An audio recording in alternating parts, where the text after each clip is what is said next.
আসসালামু আলাইকুম ওরহমতুল্লাহি ওবরাকাতুহ। আলহামদুলিল্লাহি রাব্বিল আলামিন ওয়াসসালাতু ওয়াসসালামু আলা সাইয়্যিদিল মুরসালিন ওয়া আলা আলিহি ওয়া সাহবিহি আজমাইন, আম্মা বাদ।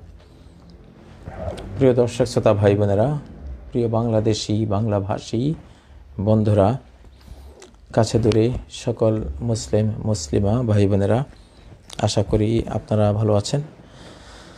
আল্লাহ তাবারাক ওয়া তাআলা সবাইকে ভালো রাখুন। আমাদের এই পৃথিবীর জীবনটি আরেকটি জীবনের বীজ তলা। সেই জীবনটি হলো আখেরাত, অনন্ত জীবন। আর দুনিয়ার জীবনটা হলো সে জীবন গড়ার ক্ষেত খামার, শস্য ফলাবার ক্ষেত্র। এই জীবনে আমরা শস্য ফলাবো, সে জীবনে ভোগ করব। অর্থাৎ এই জীবনে ঈমান, সালাত, সিয়াম, যাকাত, হাজ, জিকির, আজকার, হালাল হারাম বেঁচে চলা, তাকওয়ার জীবন যাপন করা, আল্লাহ কেন্দ্রিক জীবন, কোরআন ও সুন্নাহ কেন্দ্রিক জীবন যাপন করা, এগুলি হলো অনন্ত লোকের কৃষি। আল্লাহর জন্য যে যাই করুন, সবই আখেরাতের কৃষি। ইমাতাতুল আযা আনিত তারিক, রাস্তা থেকে একটি কষ্টদায়ক জিনিস সরালে এটাও একটি ঈমানি দায়িত্ব আঞ্জাম দেওয়া হয়। হাত্তা লোকমাতা তরফাউহা ফি ইমরাআতিক, এক লোকমা খাবার তুমি তোমার স্ত্রীর মুখে তুলে দিলেও এটাও একটা অনন্ত লোকের একটা পণ্য হলো, একটা ইবাদত হলো, অনন্ত লোকের শান্তির একটা উপকরণ হলো। সব কিছুই আমাদের এই জীবনে আমরা যা করি, পরজীবনে সেটার ফল আমরা ভোগ করব। তো আল্লাহ আমাদেরকে সব দিক থেকে অনন্ত লোকে সুখী হওয়ার মতো, করার মতো সব কাজ করার তৌফিক দেন। প্রিয় বন্ধুরা, আজকে একটি শিরোনাম দেখতে পাচ্ছেন, শিশুকে কোরআন শেখালে তার বুদ্ধি ও প্রতিভা বাড়ে, বৃদ্ধি পায়। আসলে কোরআন শেখালে শিশুর জ্ঞান বৃদ্ধি পাবে, প্রতিভা বৃদ্ধি পাবে। পৃথিবীতে বহু গবেষণা হয়েছে এই বিষয়ে। তো যার সারাংশ হলো এই কথাগুলি। আপনার শিশুকে আপনি যদি মহাজ্ঞানী রূপে পেতে চান, আপনার শিশুকে আপনি প্রতিভাবান হিসেবে পেতে চান, সুস্থ সবল হিসেবে পেতে চান, তাহলে আপনি তাকে অবশ্যই সকল জ্ঞানের আগে কোরআন শেখাবেন। আউয়ালুল ইলমি তাআল্লুমু কিতাবিল্লাহি। ইসলামী সমাজবিজ্ঞানীরা বলেছেন, এটা তাদের ঐকমত্য ঘোষণা, যে সর্বপ্রথম যে ইলমটি শিশুকে শেখাতে হবে সেটি পৃথিবীর অন্য কোনো জ্ঞান না, ABCD না, ক খ গ ঘ না। প্রথম জ্ঞানটি হতে হবে এই কোরআন, আল্লাহর কোরআন, কারণ সে আল্লাহর কাছ থেকে এসেছে। অতএব তার যে রুহটা আল্লাহ দিয়েছেন, সেই রুহের খাবারটাও আল্লাহ থেকে নিতে হবে। যেমন আজকাল একটা আমরা পোলট্রি ফিড ইত্যাদি আমরা জানি, যে কোম্পানি এইসব মুরগি বা এসব কিছু তারা প্রোডাকশন করে, তাদের থেকে খাবারটা নিতে হয়। তারা জানে যে এটা কি খাওয়ালে এটা সুস্থ সবল থাকবে, ভালো থাকবে, তাদের থেকে নিতে হয়। এটা একটা সিম্পল উদাহরণ, কিন্তু আল্লাহর ব্যাপারটা তো অনন্ত গুণে এর চেয়ে উন্নত এবং বড়। যে আল্লাহর কাছ থেকে যে এসেছে, আল্লাহ থেকেই তার সব নিতে হবে। মায়ের বুকে আল্লাহ তাআলা দুধের নহর বইয়ে দিচ্ছেন, আল্লাহ দিচ্ছেন, সেটা আল্লাহর দেয়া খাবার। যেহেতু শিশুটাও আল্লাহর দেয়া, খাবারটাও আল্লাহর দেয়া, তাই না? শিশুর জন্মের সাথে সাথে তার কানে যে আজান আল্লাহু আকবার এই যে আজান দিয়ে দেয়া হয়, প্রথমেই আল্লাহর পরিচয় দিয়ে দেয়া হয়। এটা হলো এক অবিচ্ছেদ্য এবং দুর্লঙ্ঘ পরিচয়, এটা কখনো ডিলিট হবে না। এটা এত বড় একটা জিনিস। যেসব শিশুদের কানে আজান দেয়া হয়, চিরস্থায়ীভাবে তাদের সেই হৃদয়ে, তাদের হার্ড ডিস্কে আল্লাহ তাআলা এবং তার রাসূল মুহাম্মদ সাল্লাল্লাহু আলাইহি সাল্লামের কথা এবং সালাতের কথা, এই কেন্দ্রিক ফালাহের কথা অবচেতন মনে এটা গেঁথে যায়। তো এই জন্য সর্বপ্রথম যেই এলেমটি শিখাতে হয় সেটি হলো আল্লাহর কোরআন।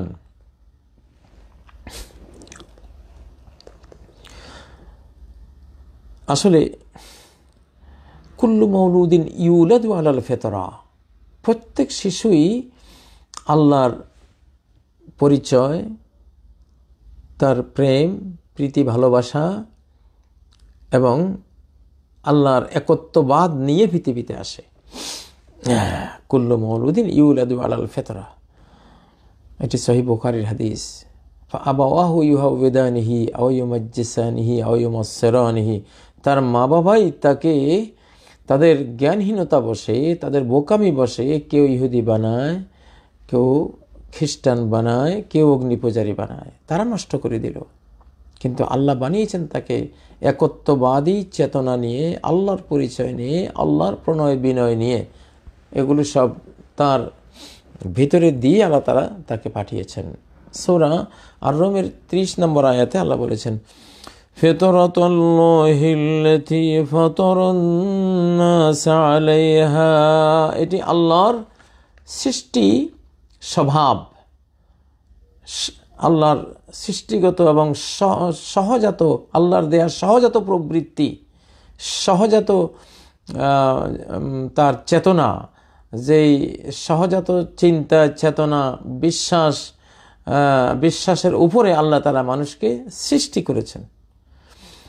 এটা ফিতরাতুল্লাহ।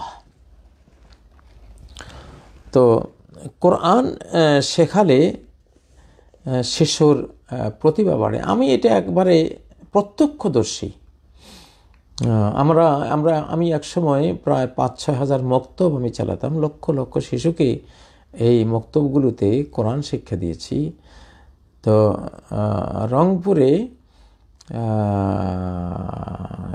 রংপুর মিঠাপুকুরে আপনার যে একটা খোঁড়াগাছ এলাকা আছে, সেই এলাকায় আমার একটা মক্তবে অনেকগুলো শিশু পড়তো। তো এই শিশুরা আবার খোঁড়াগাছ উচ্চ বিদ্যালয়ে তারা পড়ালেখা করত। সেখানে একজন বাংলা শিক্ষক ছিলেন, ওনার নাম কোরবান আলী সাহেব। তো একদিন কোরবান আলী সাহেব আমাকে বলছেন যে হুজুর, একটা আশ্চর্য অভিজ্ঞতার কথা আপনাকে বলি। তো আমি বললাম যে কি অভিজ্ঞতা? তিনি বললেন যে আমার স্কুলে বেশ কিছু ছেলে এমন আমি ক্লাসে পেয়েছি যে এরা সঠিকভাবে বাংলাটাও বোঝে না, ইংরেজি ক্লাসও এমন, অঙ্ক এমন, এরা একেবারে মানে পেছনের বেঞ্চে বসে থাকে, সব ওস্তাদদের পিটুনি খায়, ঠিকমতোই মানে কোনো পড়াই তারা দিতে পারে না। তো আমি এই শিশুগুলোকে খুব অবজারভেশনে রাখতাম। তো হঠাৎ কিছুদিন পরে আমি দেখি যে এই সব শিশুরা এই গবেট টাইপের এই শিশুগুলি সবার আগে, যেমন বাংলায় তেমন ইংলিশে তেমন অঙ্কে বিজ্ঞানে। আরে কী ব্যাপার, তোদের হলোটা কি? হঠাৎ করে তোদের এত বুদ্ধি, এত ব্রেন হঠাৎ জন্ম নিল কোত্থেকে? কি পেয়েছিস তোরা? কোথায় পড়িস? কয় না তো আমরা তো কোথাও পড়ি না। কোথাও তো কোনো ইংরেজি প্রাইভেট পড়িস না, বিজ্ঞান না, অঙ্ক? না, কোনোটাই তো পড়ি না।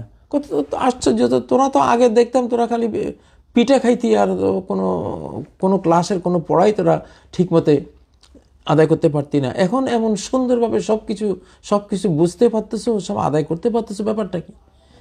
তা তো আমরা জানি না। তো এই মাস্টার সাহেব বলেন যে আমার ব্রেনের মধ্যে জিনিসটা খুব দাগ কাটলো। ব্যাপারটা কি এটা?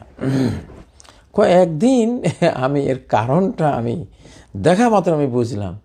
আমি দেখি এটা সম্ভবত সেখানে একটা নামটা এখন মনে আসতেছে না, একটা পাইকারহাট এলাকা আছে, পাইকারহাটের পাশে আমার একটা মক্তব ছিল বড়। তো সেখানে আমি ওখান দিয়ে যাচ্ছি, দেখি যে এই শিশুগুলি সব ওই মক্তবে কোরআন পড়তেছে। আলম তারা, তুমি কি দেখুনি, কাইফা ফাআলা, কি রূপ করেছেন রব্বুকা, তোমার রব, আসহাবিল ফিল, হাতিওয়ালাদের সাথে, আলম ইয়াজআল, তিনি কি করে দেননি, কাইদাহুম, তাদের কৌশলকে, ফি তদলিল, ব্যর্থতার মধ্যে। মানে তারা কোরআনে একটা শব্দ পড়ে আবার অনুবাদ, আমরা যেভাবে শিখাতাম আর কি।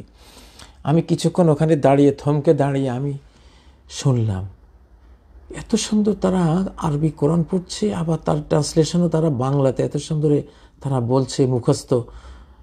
তখন আমি বুঝে গেলাম যে হ্যাঁ, এই যে আল্লাহর কোরআনের এই আলো, এই নূর, এই মেধা, এই ইন্টেলিজেন্স তাদের এই ব্রেনের সাথে, হৃদয়ের সাথে সেটে গেছে। এখান থেকেই তারা এই পাওয়ারটা নিয়ে নিয়েছে। আমি পুরোপুরি বুঝে গেলাম।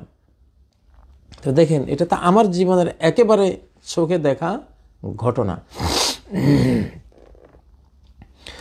তো ব্রিটিশরা উপমহাদেশে যখন তারা আসে, তখন ব্রিটিশরা প্রচণ্ড মার খেত, মুসলিমদের হাতে মার খেত সবচেয়ে বেশি। এবং ব্রিটিশরা 1757 সালে বাংলাদেশ দখল করার পর থেকে পরবর্তী 100 বছর, 1857 সাল পর্যন্ত, সিপাহী বিপ্লব পর্যন্ত টানা আলিম ওলামাদের হাতে মার খেয়েছে, মাদ্রাসার ছাত্রদের হাতে মার খেয়েছে, মুসলিমদের হাতে মার খেয়েছে। তখন তো স্কুল ছিল না, তখন মুসলিম মানে মাদ্রাসার ছাত্র, কোরআনের ছাত্র।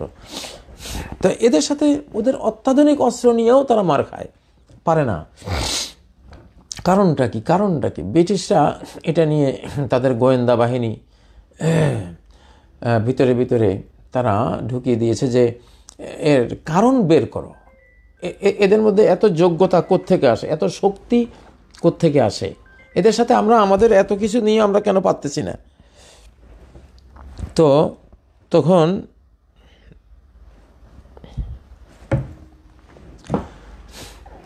ব্রিটিশ গোয়েন্দারা এবং ব্রিটিশ যারা এইসব বিষয় নিয়ে গবেষণা করে, তারা 50 বছর এই বিষয়টি নিয়ে গবেষণা করতে তারা রিপোর্ট যেটা দিল সেটা হলো, ওই যে ভোরের মক্তব মুসলমানের, এই শিশু কিশোর তরুণ যুবাদের শক্তির উৎস হলো ভোরের মক্তবগুলি।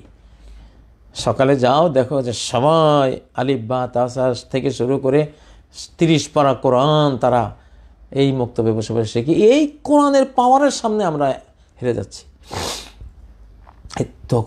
তখন আমাদের মক্তবগুলি, গোটা ভারত উপমহাদেশে মক্তবগুলি চলতো 11টা থেকে জোহরের বাদ পর্যন্ত চলতো, বিকেল পর্যন্ত চলতো মক্তবগুলো তখন। তো ব্রিটিশরা করলো কি, ঠিক ওই টাইমে প্রাইমারি স্কুল দিয়ে দিল, যাতে করে আমাদের মক্তবগুলো মার খায়। শিশু বিদ্যালয় তারা দিয়ে দিল, কারণ মক্তব তো শিশু বিদ্যালয়। এখন মুসলিমদের শিশু বিদ্যালয়ের অ্যান্টি শিশু বিদ্যালয় তারা তাদের প্রাইমারি স্কুলগুলো তৈরি করলো। লর্ড মেকলে যখন থিওরি দিল যে সমগ্র মনে হয় 1835 সালে ব্রিটিশ পার্লামেন্টে লর্ড মেকলের যেই বক্তৃতা, যে 11 ইহুদি আর 1 খ্রিস্টান, লর্ড মেকলে ছিল খ্রিস্টান আর তার সঙ্গী সাথী যারা ছিল 11 জন ইহুদি, যারা মিলে মুসলিমদের যে মাদ্রাসার যে কোরআনিক সিলেবাস, হাদিসের সিলেবাস, সমস্ত জ্ঞান বিজ্ঞান তো এগুলির মধ্যে ছিল, এই সিলেবাসকে তারা বাতিল করে দিয়ে তারা স্কুল তৈরি করেছে।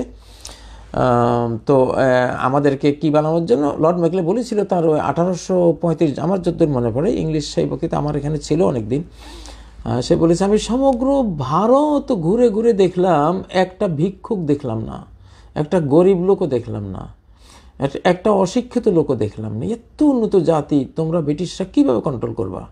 তো কন্ট্রোল করার একটাই উপায় হলো, তাদের এই স্বদেশীয় শিক্ষা ব্যবস্থা যেটা তাদেরকে এত উন্নত করে রেখেছে, এই শিক্ষা ব্যবস্থা ধ্বংস করে দিয়ে ইউরোপিয়ান শিক্ষা ব্যবস্থা এখানে আমদানি করতে হবে।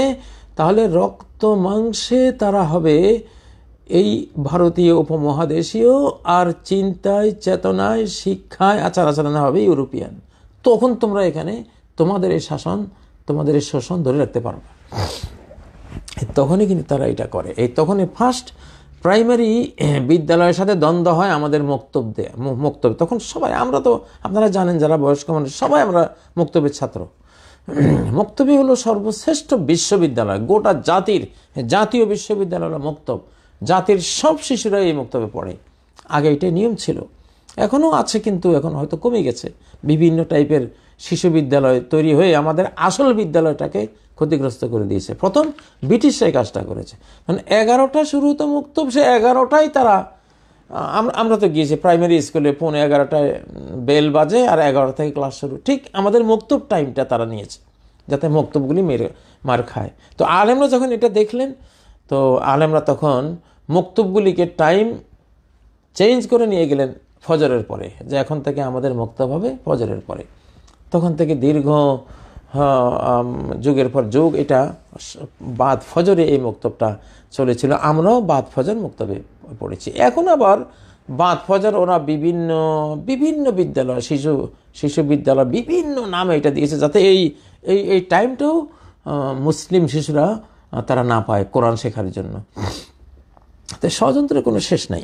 তো ব্রিটিশরা তখন বলেছিল যে এই মক্তবে জানা এই শিশুকালে, এই অবচেতন মনে, সুন্দর মনে, ফেরেশতা মনে যখন এই কোরআনের সংযোগ ঘটে, এরা অন্যরকম পাওয়ারফুল, এদের সাথে পারা যায় না। অতএব কোরআন থেকে বঞ্চিত করতে পারলে এদের পাওয়ার মার খেয়ে যাবে। বাস্তবে তাই হয়েছে।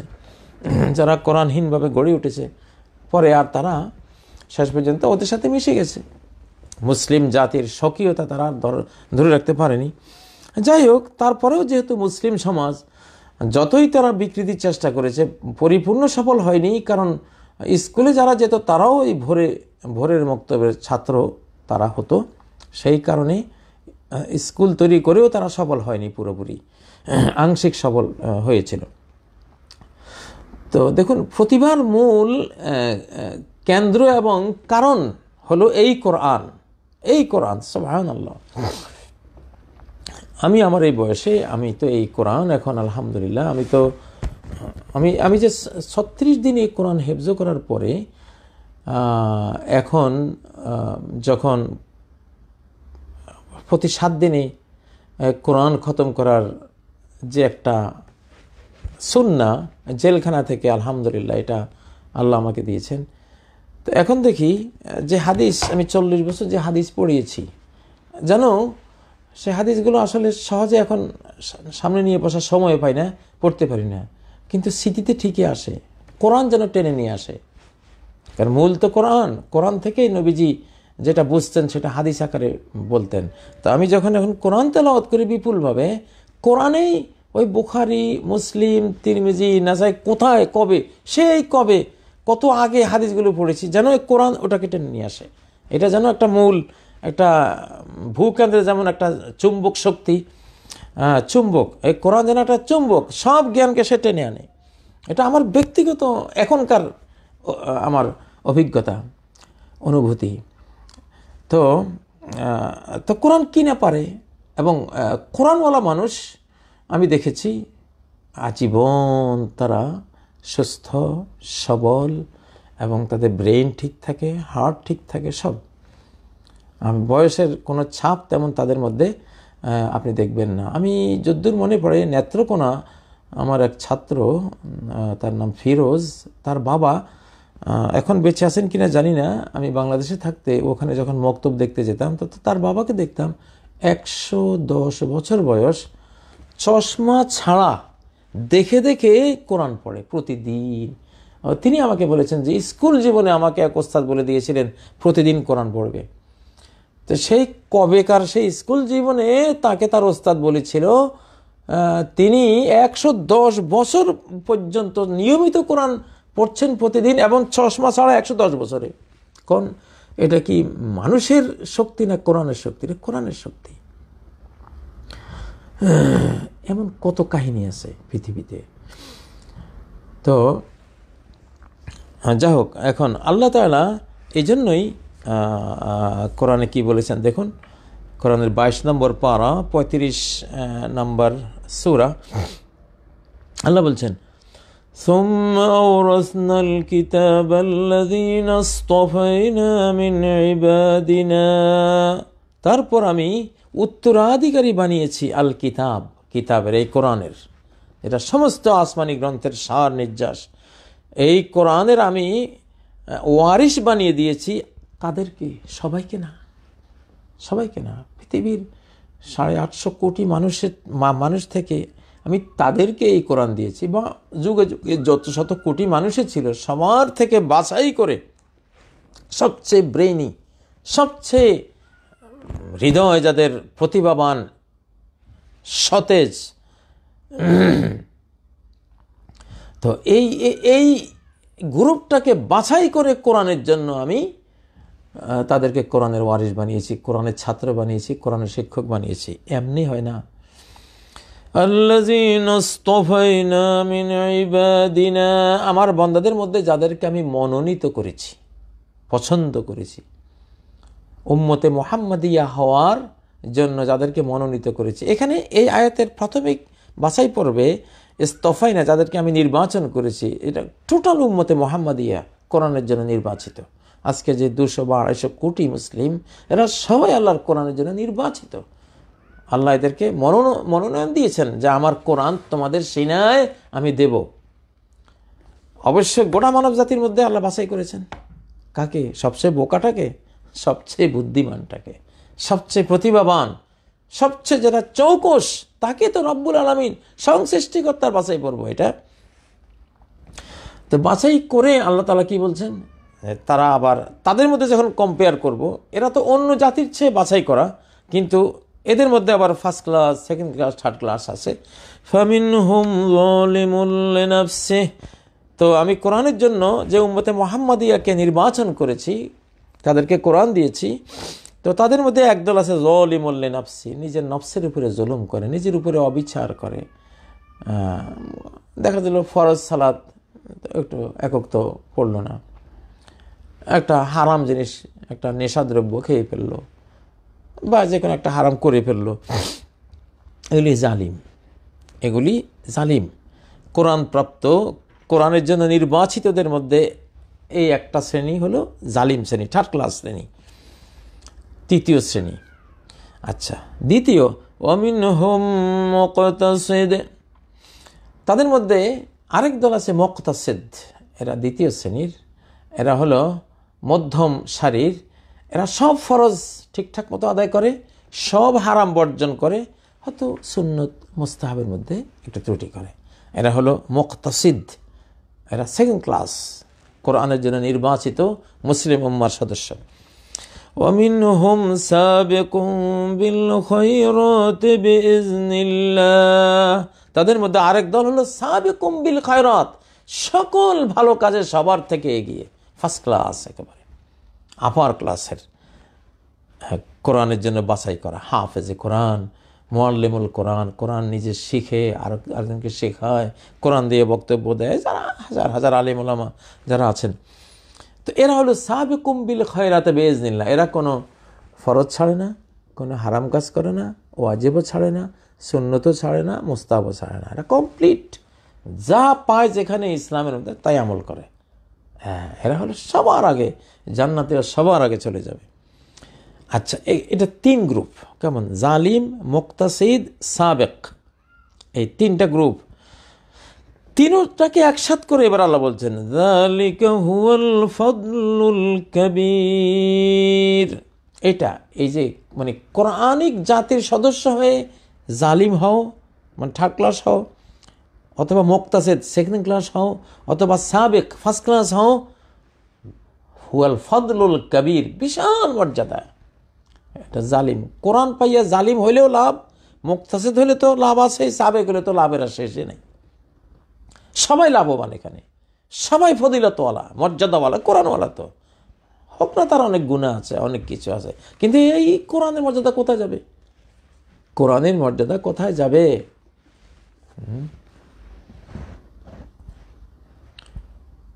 যার শরীরে ধরুন হীরা মণিমুক্তা সোনা জহরত দিয়ে কোটি কোটি টাকার অলংকার, সে কালাকুচি হোক, সে তার অভ্যাস খারাপ, তার অলংকারের মূল্যটা তো ঠিকই আছে। তাই কোরআনিক অলংকারের মূল্য যাবে কোথায়? যত গুনাহ করেন, যত কিছু করেন, যতক্ষণ ইমানটা ঠিক আছে, উম্মতে মুহাম্মাদিয়ার মধ্যে আছে, তার মর্যাদা আছে বিশাল। ফজলুল কবির, ফজলুল কবিরটা কি? জান্নাতু আদনি ইয়াদখুলুনাহা, চিরস্থায়ী জান্নাত জালিমের জন্য, সেকেন্ড ক্লাস যে মুক্তাসির তার জন্য, এবং সাবেক বিল খায়রাত যে সবার আগে ভালো কাজে তার জন্য, সবার জন্য জান্নাতু আদনিন, চিরস্থায়ী জান্নাত। কত বড় সুসংবাদ! আল্লাহু আকবার। তো যাক, এখানে তো জান্নাতের বর্ণনা আল্লাহ দিয়েছেন। আমি যেটা বলতে চেয়েছিলাম যে শিশুরা কোরআন শিখলে বুদ্ধিমান হয়, প্রতিভাবান হয়, সেটাই এই আয়াতে ইস্তফাইনা শব্দের মধ্যে আছে। ইস্তফাইনা, আমি নির্বাচিত করেছি। আল্লাহ নির্বাচিত করেন কাদেরকে? অবশ্যই যারা যত বেশি মেধাবী, প্রতিভাবান তাদেরকে। এখন তার প্রতিভার উপরে যখন কোরআন এসে যুক্ত হয়, তার প্রতিভা কোথায় যায়? সর্বোচ্চ পর্যায়ে পৌঁছে যায়। এবং কোরআনের সাথে আল্লাহ আকলকে সংযোগ করেছেন। যেমন ইন্না আনজালনাহু কুরআনান আরাবিয়্যান লাআল্লাকুম তাকিলুন,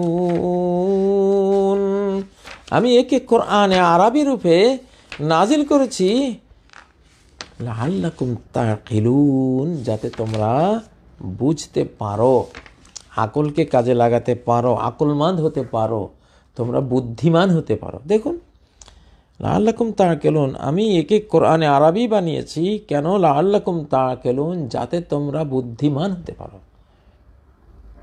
বুদ্ধি মানে বুদ্ধিজীবীরা কিসের বুদ্ধিজীবী? ওরা এখানে আরবিতে নিয়ম আছে, তাকিলুন, তোমরা তাকিলুনের কর্ম বা মাফউলটা মাহজুব, মানে উল্লেখ নাই। তো যখন সকর্মক কোনো ক্রিয়ার কর্ম উল্লেখ না থাকে, তখন এটা কি হয়ে যায়? আরবিতে বলে লাজিম, অকর্মক হয়ে যায়, এটা লাজিম হয়ে যায়। তখন এই জন্য লাআল্লাকুম তাকিলুনের একেবারেই মানে গ্রামার হিসেবে, ব্যাকরণ, আরবি ব্যাকরণ হিসেবে তো তর্জমা হয় লাআল্লাকুম তাকিলুন, যাতে তোমরা আকলমন্দ হও, যাতে তোমরা বুদ্ধিমান হও, ধীমান হও, প্রতিভাবান হও। এটা কিন্তু সূক্ষ্ম তর্জমা, এটা সবাই বুঝবে না, এটা আরবি গ্রামারের একটা তর্জমা করলাম। এমন তো সাধারণ তর্জমা করি লাআল্লাকুম তাকিলুন, যাতে তোমরা বুঝতে পারো, এটাও ঠিক আছে। কিন্তু এর চেয়েও আরও ডিপলি জ্ঞানের তর্জমা হলো লাআল্লাকুম তাকিলুন, যাতে তোমরা বুদ্ধিমান হও, ইন্টেলেকচুয়াল হও। এই কোরআন এসছে তোমাকে বুদ্ধিমান বানাবার জন্য। কোরআন যে পড়ে না জানে কিসের বুদ্ধিমান?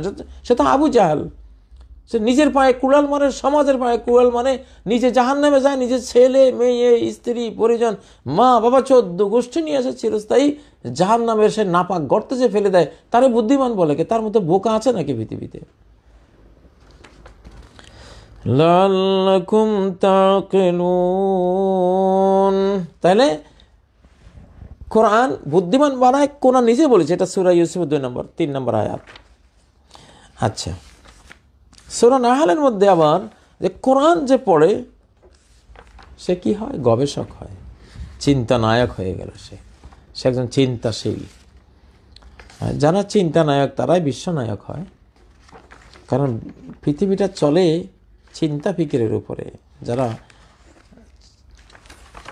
চিন্তা ফিকিরের থিঙ্ক ট্যাঙ্ক, যারা, তাদের অ্যাডভাইস অনুসারে কিন্তু পৃথিবীটা চলমান। আচ্ছা, এখানে বলা হয়েছে যে আমি এই যে কোরআন নাজিল করেছি, ওয়ানজালনা ইলাইকায যিকরা লিতুবাইয়িনা লিন-নাসি মা নুযিলা ইলাইহিম, আমি তোমার প্রতি জিকির নাজিল করেছি যাতে তুমি মানুষকে বয়ান করতে পারো যা মানুষের প্রতি নাজিল করা হয়েছে, এগুলি ক্লিয়ার খুলে খুলে বুঝিয়ে দিতে পারো, এই জন্য নাজিল করেছি। আর কি? ওয়ালাআল্লাহুম ইয়াতাফাক্কারুন, আর যাতে তারা মুফাক্কির হতে পারে। এখানেও আরবি গ্রামার অনুসারে দুটা তর্জমা, আর যাতে তারা চিন্তা ফিকির করে। এটা একটা ভাষা তর্জমা।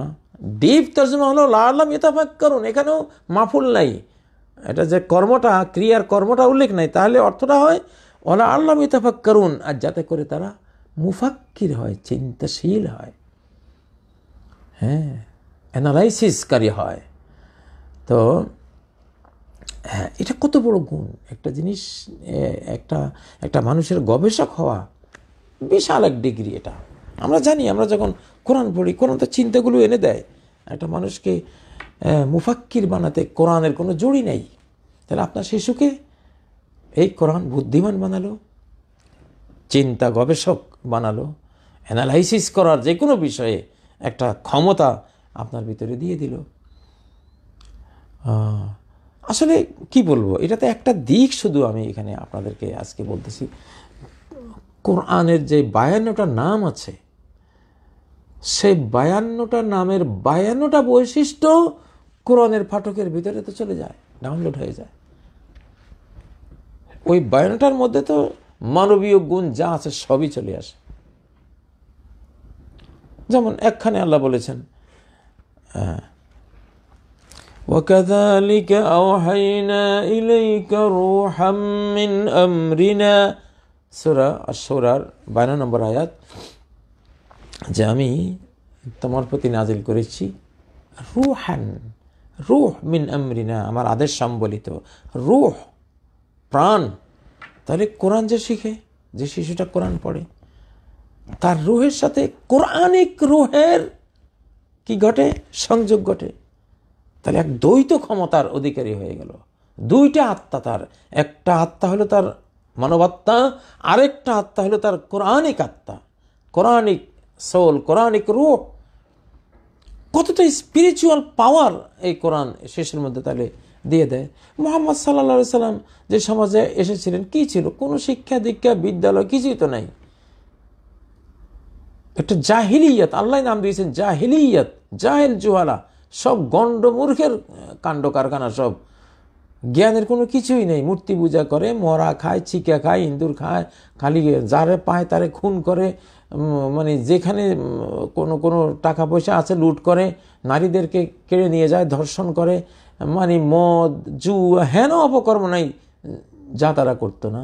সেই জাতিটা এই কোরআন যুক্ত হওয়ার পরে এক একটা মানুষ এই কোরআনে তৈরি করেছিল তাদেরকে, যাদের জুড়ি আজকেও নাই, কিয়ামত পর্যন্ত হবে না। এই কোরআন যেই ওমর তৈরি করেছিল, দেখান তো একজন। এই কোরআন যে আবু বকর তৈরি করেছিল, দেখান তো আরেকজন আছে? নাই। এই কোরআন যে খালিদ বিন ওয়ালিদ সেনাপতি 125টা যুদ্ধ করে একটাতেও হারেননি, একটাতেও হেরে যাননি, আছে পৃথিবীর ইতিহাসে? এরকম নাই, কেউ নেই। এই কোরআন থেকে তো মুহাম্মদ সাল্লাল্লাহু আলাইহি সাল্লাম সাইয়্যিদুল মুরসালিন, হ্যাঁ, সাইয়্যিদুন নবিয়্যিন, আল্লাহু আকবার। সমগ্র মানব জাতি, জিন জাতি, ফেরেশতা জাতি, 3 শ্রেষ্ঠ জাতির সবার চেয়ে শ্রেষ্ঠতম পার্সন হলেন কে? শ্রেষ্ঠতম ব্যক্তি হলেন কে? মুহাম্মদ সাল্লাল্লাহু আলাইহি সাল্লাম। 3 জাতির, 3 সেরা জাতির সেরাতম, শ্রেষ্ঠতম তিনি। কি কারণে হয়েছিলেন? এই কোরআন দিয়ে। আজকের বিজ্ঞান কোত্থেকে এসেছে? আজকের বিজ্ঞানের যারা আইনস্টাইন বলেন, আইজাক নিউটন বলেন, অমুক তমুক, অভাব তো নাই। এগুলি সব তো আমাদের প্রাইমারি স্কুলের ছাত্র, আমাদের আল ফারাবিদের ছাত্র, মুসা আল খারেজমের ছাত্র, আলী ইদ্রিসির ছাত্র, এরা ইবনে নাফিসের ছাত্র, ইবনে সিনার ছাত্র, হ্যাঁ, এগুলি উমর খাইয়ামের ছাত্র। এরা এরা এরা তো বিজ্ঞান পেয়েছেই আমাদের এই কোরআনের যারা ওস্তাদ, তাদের কাছে, কোরআন থেকে, কোরআনই কারণ। যাই হোক, কোরআনের এই ফজিলতগুলি বর্ণনা করে শেষ তো করা যাবে না। যা আপনাদের শিশুদেরকে কোরআন পড়াতে হবে, সাফ কথা।